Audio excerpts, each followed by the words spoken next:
Hi, everyone. It's Ashley Gronewald, and I have Melissa Albright back with me again. And if you remember her from before, we talked a lot about just how to get our kids to eat healthy, and everyone seemed to love that session together. So we said, let's do it again, but this time focusing more on how to stay healthy with our kids and our family during the holidays, which can be really challenging. And so, Melissa, go ahead, introduce yourself again, just in case someone didn't listen the first time. But who are you? Tell us about your family and what you do with Juice Plus. Hey, Ashley. Thanks again for having me back. I was so excited to talk again. It's so fun to talk with you, and we have lots of common interests, but especially health. I am so excited to be here. I'm a whole food nutrition advocate. And what that means is I've seen the difference in my life and in my family's life when you ditch processed foods and you replace them with real foods that grow in the ground and on the trees. And so I'm here. I love, love, love helping other families get healthier. It's just a true joy for me. I'm a teacher. I was a teacher for a decade. And so because of that, I think my strength is just encouraging and teaching people about why they would actually want to research what some of the foods that they're buying in the grocery store have in them and that kind of thing. So yeah, thanks for having me. It's great to be here. Awesome. Well, again, if you didn't listen to the first one, go back and listen to what Melissa and I did a few months ago, just about helping advocate for our kids to eat healthy, essentially, and some creative ways to do that. So today we're talking about tips to stay healthy during the holidays. And the first holiday we've just passed was Halloween. And so I am so curious about how you handle Halloween. And I got word from you that you do this candy swap. So tell us a little bit about the candy swap. Yeah, exactly. So I let my kids trick or treat and have a great time. And we love costumes, and it's fun to see the neighbors in the neighborhood. What we do on the back end, though, is a little bit different from most families. I let them have a piece of candy, any candy they want, out of their Halloween trick-or-treat bag when we get back from trick-or-treating, because that's fun. And then I actually let them have a piece for breakfast too. Yeah, the next day we choose whichever piece they want for breakfast, because I love, love, love Juice Plus. And they eat 30 fruits and vegetables in the form of a gummy every day for breakfast. And so sugar decreases. It depletes our immune system, but fruits and vegetables support it. And so I kind of feel like, well, eating a piece of candy from Halloween with 30 fruits and vegetables evens out. I don't have any scientific backing on that, but yeah, so they get to have fun. And then the next day after Halloween, this is the second year now I've done a swap. And so if anybody brings us their candy, it doesn't even have to be all of it. It's just however much they want to get rid of. I will swap it for Juice Plus gummies, which are 30 fruits and vegetables, fine ripened, pesticide free, dehydrated, put in a tapioca syrup gummy. Amazing, amazing nutrition. And so I will change out your processed candy for real fruits and vegetables, but in a gummy form. So they taste really good. And we had a lot of success with that yesterday. I think we got almost 20 pounds of candy swapped out, which is amazing. And I was so excited because I'm like, yay, this kicks off a holiday season, a little bit better as far as it's okay to eat a piece of candy, but the problem is that since sugar depletes our immune system, then you start off the season of sickness, flu, right now we're dealing with a pandemic, like you start off a season with a depleted immune system, and that's never good for you. So it made me really excited that so many people brought their candy and had a healthier swap yesterday. But what I'm doing this year with my kids is a little bit different. So now we have all this candy, and they're old enough now. I have a 3.5-year-old and a 7-year-old. And what I'm doing is actually explaining why we don't want to eat all this candy, like actually giving them good reasons. And if you were to go online and look at the ingredient list of what we think is candy, it would horrify you. So I highly suggest people do that. I mean, it's out there. You can read it. There's a lot of things in there that not only just aren't good for our immune system, but really mess with like our endocrine system. Food dyes are a big one, hydrogenated oils, just all kinds of things. So it's not the candy it was, I think, when we were growing up. And so what I do, what I'm planning to do actually today is telling my children, in kid form, like, this is why we don't want it. It's not helpful to our immune system and our bodies. It doesn't make our bodies healthy and happy. And so what we're going to do is we're going to throw it all away. And then I'm driving them to our local health food store, and they get to pick out 2 candies that actually are, free of food dyes, free of high fructose corn syrup, hydrogenated oils, things like that, because there's much better swaps. If you want to have peanut butter chocolate, there's a much better swap for that one.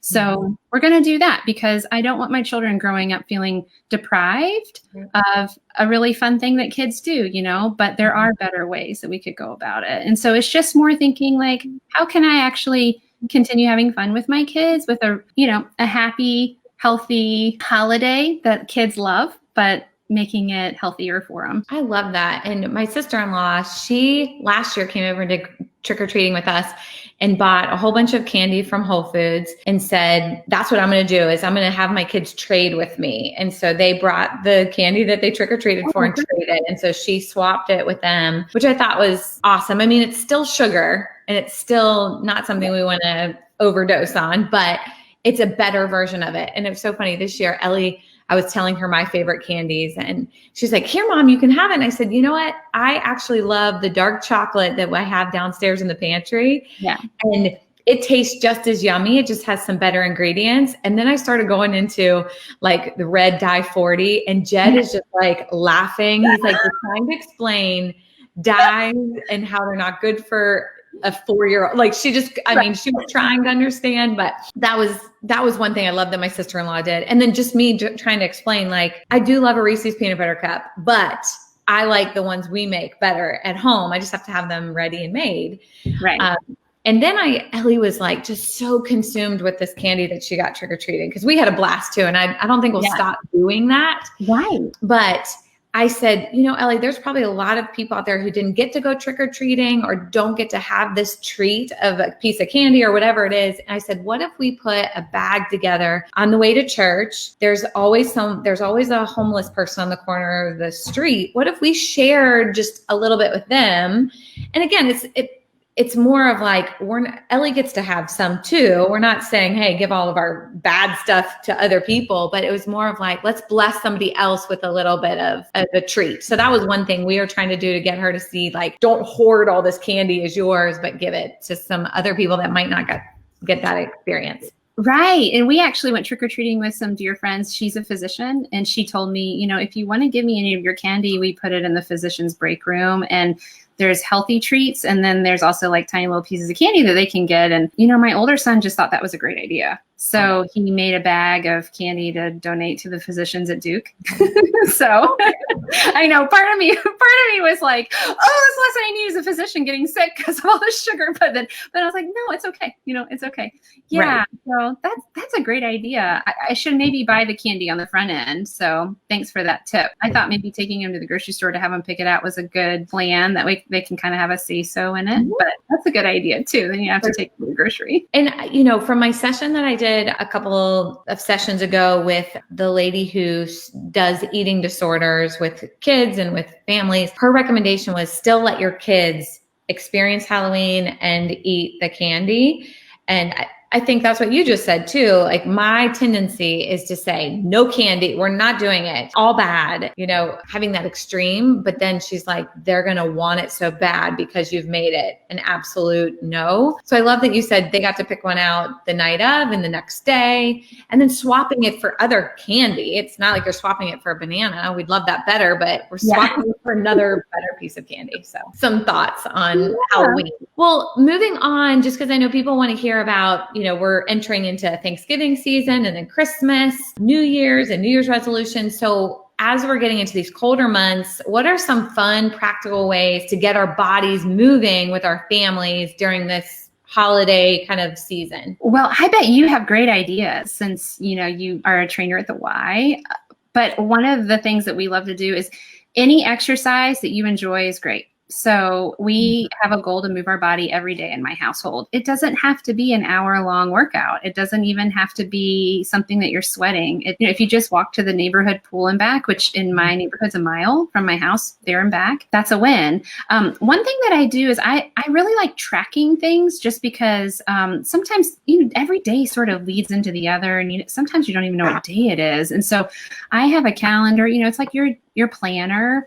And at the beginning of the month, I have the month view. And so I just track, honestly, every single day and what I did to move my body that day, just so I can see like how successful have I been. And it was interesting. I looked back over it since the pandemic sort of hit in March until where I am today. And I think on average, if a month has, 30 days, I think I move like 28 out of 30 days. And it doesn't have to be a 5-mile run. It could be a walk with your kids. It can be a scooter ride. But we talk a lot about it helps us sleep. It's great for our heart. Our hearts need to be healthy. It's great for your immune system too, for you to work out. Immediately after working out, your immune system is a little depleted because it's just gone through a workout. But over the course of time, you have a much stronger immune system when you actually do physical activity. And so right now, we need as much immunity building as possible. And so working out every day is fun. And you know what we do? We play a lot of games. So I'll go for a run and my oldest will bike and my youngest will scooter, and we'll pretend we're fighter jets and sort of zooming around the neighborhood, or today my son just went to a YMCA camp over the weekend. They did a great job with lots of outdoor activities. And he just sort of recounted all of the fun he had yesterday on his bike. And so even if you're moving, it doesn't have to be a big deal. It just has to be movement to keep our hearts healthy. Yeah. Yeah. What are some fun things that you all do? Yeah, it's funny because I always say I like to do things that require your body to motorize the activity. Jed likes all things that are already motorized. So golf carts, motorcycles, cars, planes, helicopters, not like he doesn't like anything that requires your body to do it. No, he's super strong, but he's just like, I don't see the point in doing that stuff. So I have to kind of fight that a little bit. But I think I've seen some other moms doing this, but just like creating a scavenger hunt. So we're going to go for a walk, and maybe that walk has gotten boring, but now you've printed off a scavenger hunt of things that they can look for while you're out. I definitely do that when it's a holiday, like let's count how many pumpkins there are, or Christmas time. Let's go look at the Christmas lights, those types of things. And then like you, I think I get into the mindset of like a workout has to be a specific way and I have to get sweaty, but it's like walking outside has been so great. And as Ellie's learned to ride a bike and to go on a scooter, she can do that alongside of me. Again, just getting our bodies moving. And that doesn't have to be a whole hour. It can be literally, let's walk to the mailbox to mail letters. Let's walk to the neighbor's house to deliver them food instead of getting in the car. My mom lives in the neighborhood. So what do you want to ride to, Dee Dee's house? Is it going to be a bike, a scooter? Are we going to walk? Those types of things. Right. And I know that my mood can increase significantly just from getting outside and then moving and then, being creative. Sleep so much better too. Yeah. And then I think if your neighborhood's gotten old, take them to a park. I did that a lot where postpartum, just like there was a walking trail. And so it was like mommy's time is the walking trail. So everyone's going to be in the stroller, and then we're going to go to the playground right beside it. So we're both getting kind of what we want. And then sometimes at the playground, it's playing with them. Or, let's listen to a song that's really popular right now and do jumping jacks and squats and planks. I mean, the kids have so much fun with that too. Right. Yeah. And one thing that we do sometimes at our house is I time them running around the house outside, doing laps around the house. How many times can you go around the house in 5 minutes? Let's go, because they need to get their wiggles out too. And sometimes I run with them. It's fun. Just, I think the goal for me is move my body every day if I'm able and our calendar allows it, and not stress about it, but, keep the why in mind. Why am I doing this? The reason I'm doing it is because I sleep better. I feel better. My immune system's better. Just all in, you just have total body health. And then, Thanksgiving may look different this year. I don't know how many people are going to be gathering in the big settings, but knowing that it's still going to be a day focused on eating, do you have any thoughts or creative ways to approach a day like that? How do you handle it? Yeah, that's a good question. So, I thought about this question for a little while, and basically what it boils down to is I think the holidays really, we sort of see it as this season, but really there's only 2 days. Right. There's Thanksgiving and there's Christmas or maybe more if you celebrate Hanukkah or something, but all in, like, you shouldn't ruin your health in 8 weeks, November and December. Enjoy the 2 holidays. And so specifically for Thanksgiving, what I try to do is move my body in the morning, drink a lot of water. Water is really helpful for feeling full and hydrating and flushing out toxins. And then I try to have a big salad before we have, all the fixings, because all the salad, the fruits and vegetables, they really do fill you up. And then I don't feel guilty and I eat whatever I want, because I think the thing is that you should just enjoy. You should enjoy it. You should be thankful for family and health, and you've worked hard in the kitchen, so you might as well enjoy what you've made, right? But I think what it just sort of comes down to is don't let 2 holidays take over 8 weeks and then go into the new year and think, golly, I feel terrible. I was sort of telling somebody this the other day, that I've realized as an adult that people who win in life are disciplined. We don't have to be the smartest cookie in the jar.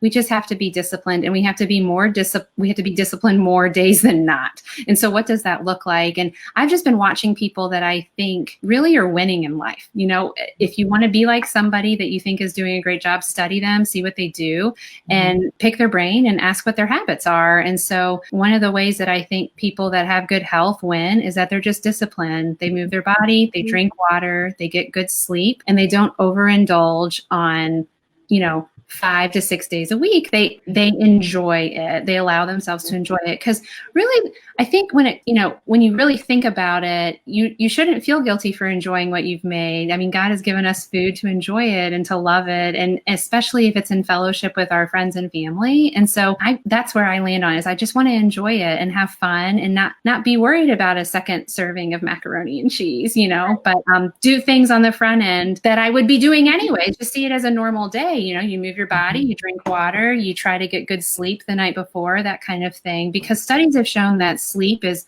really important for our immune system as well. And I totally agree with that. And I've heard people say, like, don't skip food all the way up until the Thanksgiving meal. So you're so hungry that you're in a bad place when you get started. Like, see it as more of a typical day. Or maybe even do your Thanksgiving meal with your family earlier in the day, so that you have that maybe as a brunch, and then you can still have the leftovers for dinner, and you get it twice in one day. That's fun. That's right. And then, like you said, I think there's lots of turkey trots out there, maybe not so many this year, but going for a walk with your family, you generally make healthier choices if you have moved your body, because you feel good about the way you're taking care of yourself. That's but right. I love that perspective of, like, don't let 2 days sabotage 2 months of your health. And the same kind of thing of, like, I'm just going to give up for now and start in the new year. Like, don't get behind and just let it all go. Like you said, we're not saying don't enjoy, but don't sabotage all the other days because of 2 holidays. Right. And I think that so often we sort of see it as an all or nothing, like, oh, it's November 2nd and I've already ruined the whole entire holiday season because I had too much whatever today. And I just think life's too short to be mean to yourself, Just be kind to yourself and do things that are kind to your body. So like we've been talking about, all those wonderful habits that we can create. And I think the beauty of habits is that we are creatures of habits, humans. Mm-hmm. And so once we make a habit, we just kind of keep rolling with it, whether it's a good one or something that's not serving us well, And so if we have a habit of exercising more days than not, we're going to keep doing it through the holiday season. If we have a habit of only drinking water and not drinking juices and lemonades and things like that, it will just continue because that's our habit. We tend to buy the same things at the grocery store that we always buy. And so we're just these creatures of habit that like staying the course. We don't really love change in general. I mean, there are some people on the Enneagram that love change, but most of us don't. And so just staying the course with the habits that you've set for yourself that are healthy and serving you and your family really well. And if you haven't already started those habits, well, you don't have to wait till January. Start them today. And then you will have the habit by Thanksgiving, because it's only December the 2nd and Thanksgiving is in, 3 weeks. So I think the holidays are exciting. Certainly it's a wonderful time to get together with friends and have an extra cookie or whatever. But if you have good habits leading up to it, I think the holidays are wonderful, and there's no reason for it to be, like you said, a time where you're sabotaging the whole entire last 2 months of the year because there's these 2 holidays that we're celebrating. And I would even say, like, I've been watching my daughter, just her eating habits. Now, not all great, but man, she amazes me, where there could be 2 bites left of her favorite food in the whole world, and she could say, I'm full. I'm done, and walk away from those 2 last bites. And I'm like, there wasn't any discipline in that. It was just her listening to her body and saying, I am full. I will get this again. I don't have to think that this is my only chance to eat it, so I have to eat it now. I just think that we could learn a lot from our 2 and 4 and 5-year-olds. That's right.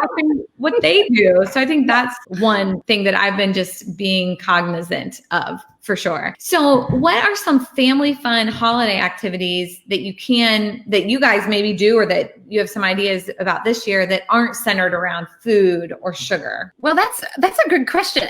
I would say the majority of our activities aren't centered around food and sugar. Cool. Right. We do like baking, pumpkin bread or whatever, that kind of thing. But I always sort of do it a little healthier than normal, with maple syrup instead of sugar, what have you. But we tend to do a lot of project type things. So for example, since I have 2 boys, we're sort of always building things. Every day is different.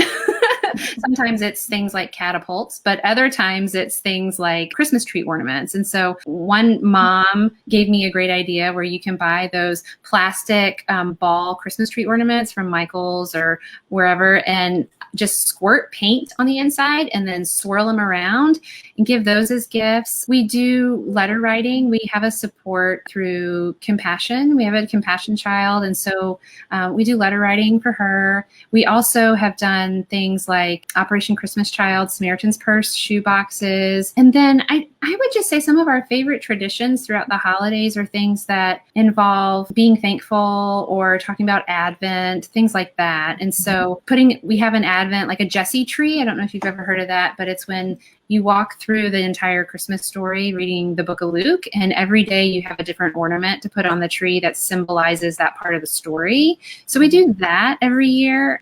When they're really little, it's hard. You can read like 2 lines in scripture and that kind of is finished, but we don't make a big deal out of baking. We do make Christmas cookies, but we just don't make a big deal out of it. I used to make Christmas scones every year, like cranberry scones for breakfast, and didn't last year just because we had a really hectic Christmas season last year due to some other things. But, I will do that again, and we share them with our neighbors and that kind of thing. But in general, I'd say the majority of our activities are project-based and don't involve food. And the kids have just as much fun. It doesn't have to be a big sugar fest to have fun. Yeah. What kind of things do you do? Well, I was thinking just with the pandemic that I've found that I'm doing more like meet at a playground or go for a walk with friends versus meeting at a coffee shop or at a restaurant.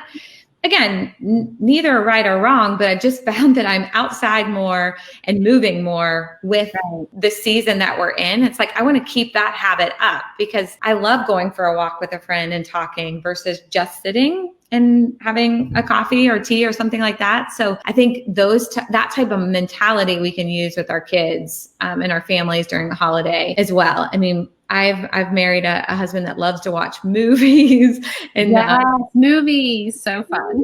Yeah.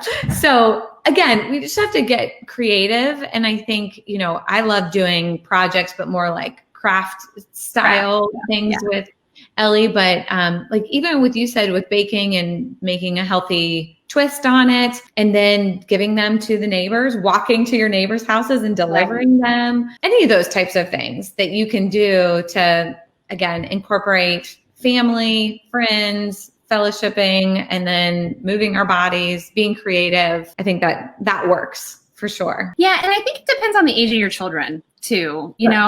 When our kids were 3 and 1 or 3 and 0, I basically was just happy the presents got wrapped, I think, and everyone's bandwidth is different too. So, there's people that have much greater bandwidth than me and they do crafts all day long. That's not who I am, but I do like doing crafts with the kids. And one thing that's been really fun is we've been getting those kiwi boxes. I don't know if you've heard of those. They're like koala crates and they come once a month and they're crafts and they also teach you. So that's been a really enjoyable thing to do. But it does look different this year just because it's not, you're probably not able to celebrate as much with people, I guess. Yeah. Well, just because we're almost up on time, the last thing I want to ask you is how do you teach your kids moderation in a season of excess? Gosh, that's a good question because where we live is they just don't have perspective as they shouldn't, right?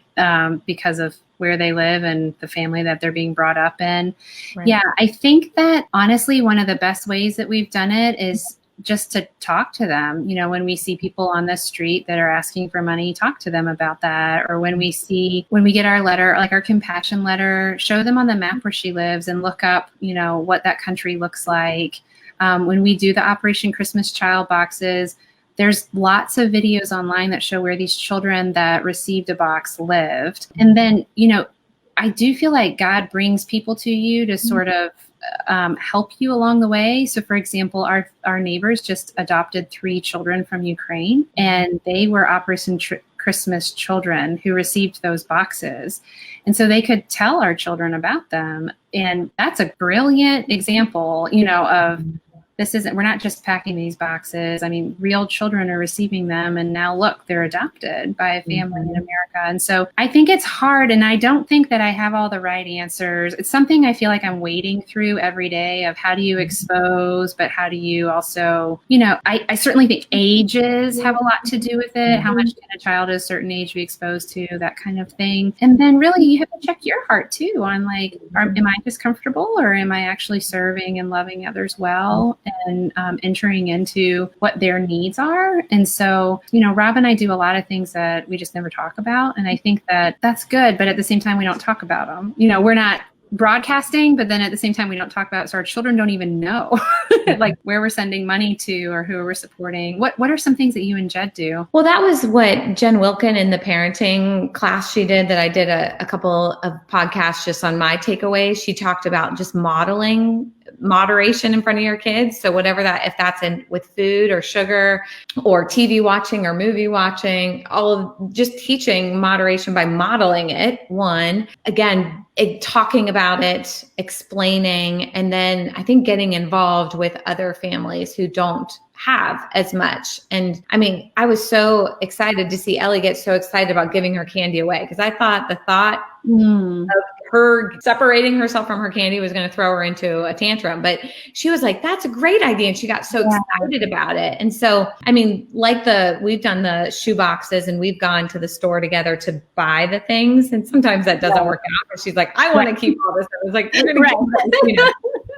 But, you know, even with my minimalism, when I'm going through her room, I'll say, let's think about what are some things that you could give to a family who doesn't have these, or are there some books that you could share with someone else? And then doing it myself. Like when she sees me going through my closet and I'm getting rid of clothes or getting rid of books, shoes, whatever, just saying that I don't need all these things. Somebody else could. And then we go and she comes with me when I give them to North Raleigh Christian Ministries where they have a donation. So again, modeling it so they see it. But like you said, I think we can often just do it thinking they won't understand. And then we miss out on an opportunity to share what that looks like. But I think that's one piece that we're missing right now in our life is like, we've usually had a family in our life that we've come alongside that is less privileged. And I think Ellie would so benefit from being around them, getting that exposure, building relationship, inviting them into our home. So I think that would be my one takeaway is do everything I can to get back to where we have another family that we're walking alongside, investing in. Right. And I think so often we think it's financial, right? But actually we are all deficient in other capacities, avenues, you know, it's not just financial. And so, you know, if my child struggles with, I don't know, pride or unforgiveness, like how can we sort of introduce them to another family that has children that actually that's not really their issue. And so how can we sort of realize what we are lacking? Because I think so often, especially as Americans, we think it's always financial, like, oh, we're not lacking financially, but there's a lot of people right now that are lacking in health, you know? And so I just think that God's given us great gifts. And so it's just like this podcast, like it's a joy to talk. I mean, we have giftings. And so we're just supposed to come together and be in community and encourage and uplift one another because my gifting is different from somebody else's. And so, yeah, it's just, it's a good question. It's something I would love to call and talk to you about on the phone. And yes. come up with some good ideas. Exactly. Well, we're out of time, but if you guys do have ideas, anyone who listened to this, share them in the chat. I would love to know. I know Melissa would as well. What are things you do during the holidays to stay healthy, to keep moving, and to not sabotage your health over 2 days? But thanks again, Melissa. It was so great chatting with you. And I loved it. Look forward to seeing everyone next week. Yes, sounds good. Thanks so much, Ashley. See Bye. you.